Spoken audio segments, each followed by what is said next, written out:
Avez-vous remarqué que la plupart des histoires des films que nous regardons sont assez similaires? Elles commencent toujours par un type de conflit qui s'intensifie jusqu'à atteindre un point où il n'y a plus aucune issue. Et lorsque tout semble perdu, quelqu'un surgit pour mettre fin à la crise et rétablir la normalité. Le premier livre des rois dans la Bible ressemble beaucoup à ces scénarios de films, avec seulement 2 différences. La première est que tout ce qui y est narré est réel. Cela s'est réellement produit dans le passé. Et la deuxième est que le grand méchant de l'histoire continue d'agir aujourd'hui, causant beaucoup de mal à l'humanité. Dans la vidéo d'aujourd'hui, je veux vous parler d'une reine appelée Jézabel qui a poussé son mari à détruire la nation d'Israël. Je veux aussi parler de son esprit, une entité démoniaque qui circule dans le monde, influençant les gens à prendre des décisions contraires à la volonté de Dieu. Dans l'Apocalypse, chapitre 2, des versets 20 à 25, Jésus a averti les chrétiens à propos de l'esprit de Jézabel qui continue de tromper de nombreuses personnes. Et je vais vous montrer comment ne pas tomber dans les tentations de ce démon. Mais avant de commencer, je voudrais vous demander de vous abonner à ma chaîne. Il vous suffit de cliquer sur le bouton « S'abonner » qui se trouve juste en dessous de la vidéo, puis d'activer la cloche de notification pour recevoir les prochaines vidéos directement sur votre téléphone, d'accord? Alors, allons-y. Pour comprendre le contexte de l'histoire du livre des premiers rois dans l'Ancien Testament, envisageons-le comme un film.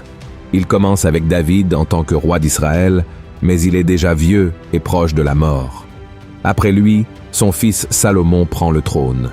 Le règne avait tout pour être encore meilleur et plus prospère que celui de son père. C'est Salomon qui a construit le temple du Seigneur, mais il finit par prendre quelques mauvaises décisions et les choses commencent à mal tourner. Dès sa mort, la nation se divise en 2 et la paix ne règne plus comme par le passé. Une grande partie de cela se produisait parce que la plupart des rois d'Israël étaient mauvais, abandonnant la foi en Dieu et introduisant d'autres dieux païens au peuple. La situation a empiré encore plus lorsqu'Achab est monté sur le trône. Ce n'est pas par hasard que la Bible elle-même le classe comme le pire roi ayant jamais existé en Israël.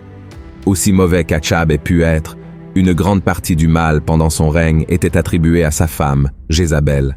Jézabel était la fille d'un roi de Phénicie qui se trouvait là où se situent aujourd'hui le Liban et la Syrie. La Phénicie était une nation idolâtre et ennemie du peuple de Dieu. Mais Achab s'est quand même marié avec la princesse de cette nation parce qu'il voulait avoir plus d'influence dans la région, faisant ainsi de cette femme une reine sur la terre que Dieu avait promise un jour à Abraham. Jézabel adorait un dieu appelé Baal, qui était le dieu de la pluie et de la fertilité. Grandissant au milieu du pouvoir et du péché, elle est devenue une femme très influente, puissante et surtout très méchante. Le chapitre 25 des Premiers Rois déclare qu'elle encourageait Achab à faire ce qui était mal.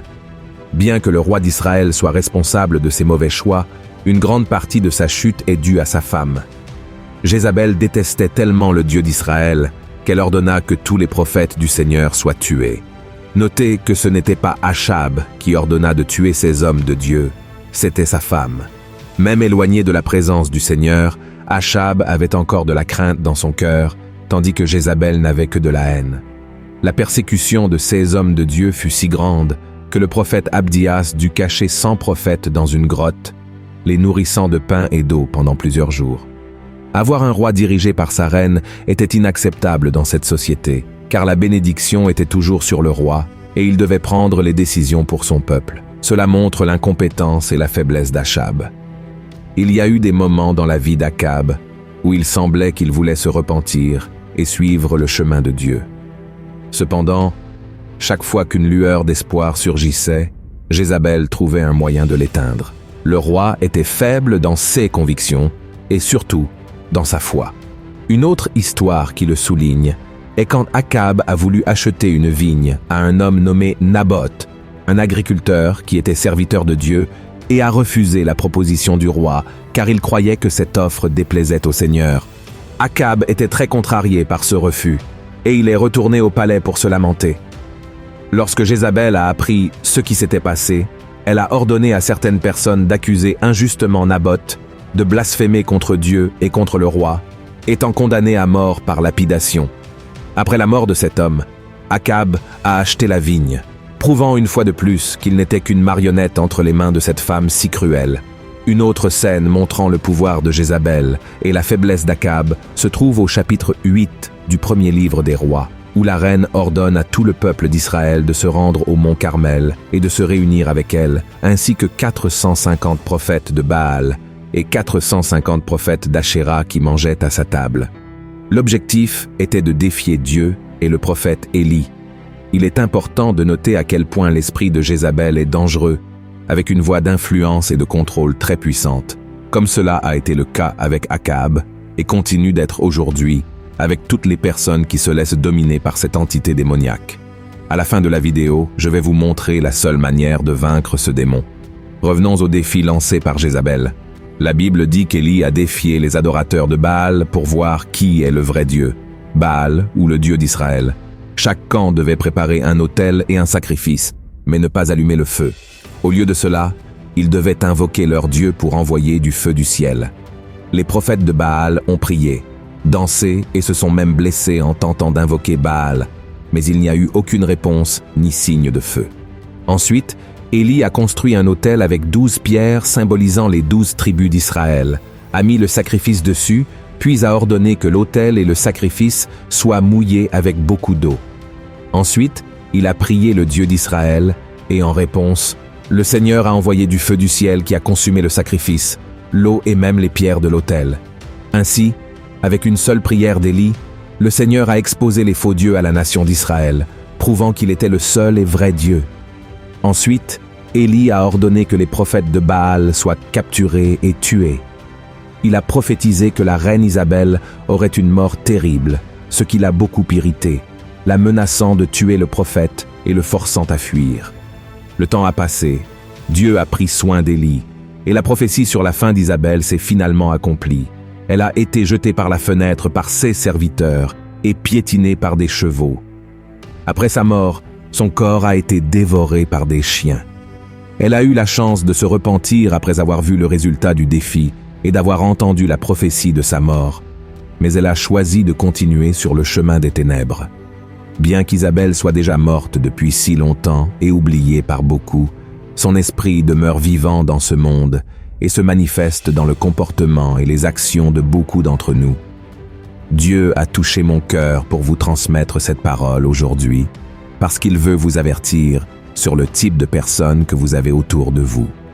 Quand nous fréquentons des personnes mauvaises, nous prendrons probablement des décisions mauvaises. L'influence de ces personnes peut vous manipuler pour faire des choses qui déplaisent à Dieu, vous éloigner de son chemin et vous faire pécher. C'est pourquoi l'apôtre Paul nous a donné cet avertissement.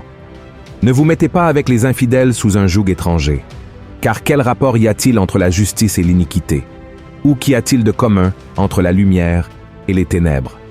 Quel accord y a-t-il entre Christ et Bélial? Ou quelle part a le fidèle avec l'infidèle? Il est nécessaire de faire attention à qui vous autorisez à entrer dans votre vie, que ce soit une amitié ou un mariage, car si vous le faites, il est très probable que votre conjoint vous éloigne de Christ. Laissez-moi préciser que je n'encourage pas un chrétien déjà marié à un incroyant à se séparer. La Bible dit que nous devons prier, croire que Dieu peut changer toutes choses et ne pas simplement abandonner. Cependant, je veux dire que vous devez être très proche de Dieu pour ne permettre à rien ni à personne de vous séparer de lui, tout comme Jézabel l'a fait avec Akab. Souvent, les gens associent l'esprit de Jézabel au sexe, à la séduction et à la promiscuité, ce qui est également correct. J'ai déjà fait une vidéo sur ma chaîne à ce sujet. Je crois que ce ne sont là que quelques-uns des fruits de cette entité satanique. Je crois qu'il y a 3 pouvoirs principaux de cet esprit, et je vais vous montrer lesquels. Le premier pouvoir est le contrôle.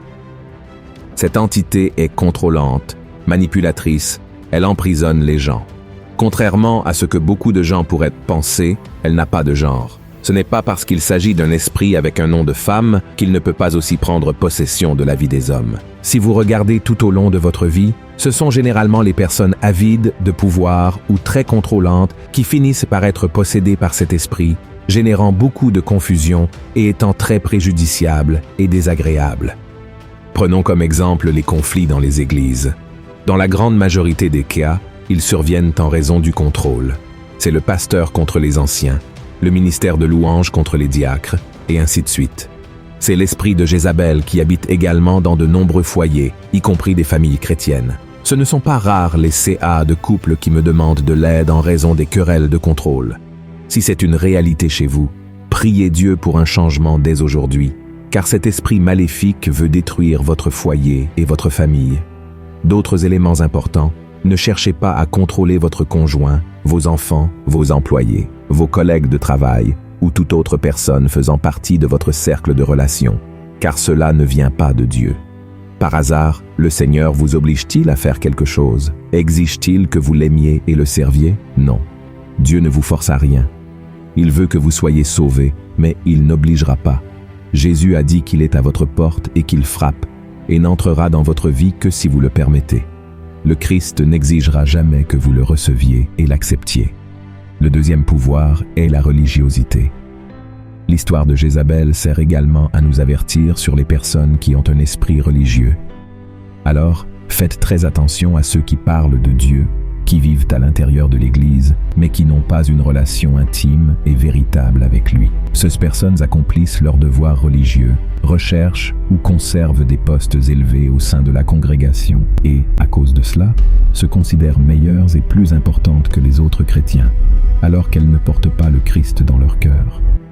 Et bien qu'elles ne soient pas adoratrices de Baal ou d'une autre entité, ces personnes s'adorent elles-mêmes et sont donc aussi idolâtres qu'un païen. Le troisième pouvoir est la haine envers l'autorité établie par Dieu. Dans son esprit, Jézabel avait toute l'autorité en tant que reine d'Israël et ne se souciait pas des prophètes ni du peuple de Dieu.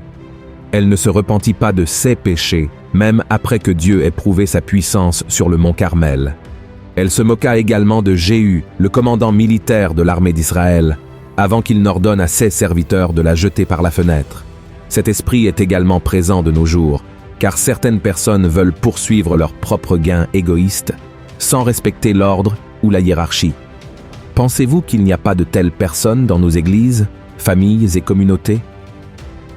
Bien sûr qu'il y en a, alors soyez attentifs à ceux qui manipulent, planifient, trompent et essaient de prendre le contrôle des choses pour nuire aux dirigeants choisis par Dieu. Éloignez-vous de ces personnes, car elles peuvent vous inciter à faire ce qui est mal et contraire à la volonté du Seigneur, d'accord? Frères et sœurs, si c'était un scénario de film, l'histoire se terminerait probablement ici, avec le bien l'emportant sur le mal et la paix étant rétablie pour tous. La plupart des histoires que nous lisons dans les livres et que nous regardons au cinéma ont une fin heureuse, avec les situations résolues et les méchants étant vaincus. Mais ce n'est pas ce qui se passe dans les 2 livres des rois. Cela s'explique par le fait qu'à intervalles réguliers, un roi émergeait pour guider Israël selon la volonté de Dieu. Mais, pour une raison ou une autre, ce leader s'écartait du chemin et le mal se renforçait. En réalité, ces livres de la Bible se terminent mal, avec de nombreux Juifs devenant esclaves de nations voisines, y compris la terre du peuple de Jézabel. Et près de 3000 ans après la fin du règne de Jézabel, cette histoire n'est toujours pas terminée. Comme nous l'avons vu, son esprit exerce toujours un grand pouvoir et nuit à de nombreuses personnes dans ce monde. Mais il y a une promesse de fin heureuse, le jour où Jésus reviendra et établira son royaume, envoyant Satan et ses démons à l'endroit qui a été créé pour eux, le lac de feu de l'enfer. L'esprit de Jézabel est puissant et peut causer beaucoup de ravages dans nos vies, mais l'Esprit Saint de Dieu est beaucoup plus puissant. Et, si vous l'avez dans votre cœur, vous serez capable de reconnaître les caractéristiques de cette entité maléfique et de savoir comment traiter les personnes qui sont utilisées par elle. C'est pourquoi, priez pour que le Seigneur vous guide avec son Esprit Saint en tout temps de votre vie. Amen. Si vous avez apprécié ce message, partagez-le avec le plus grand nombre de personnes et je vous attends dans la prochaine vidéo. Que Dieu vous bénisse puissamment. Une grande étreinte.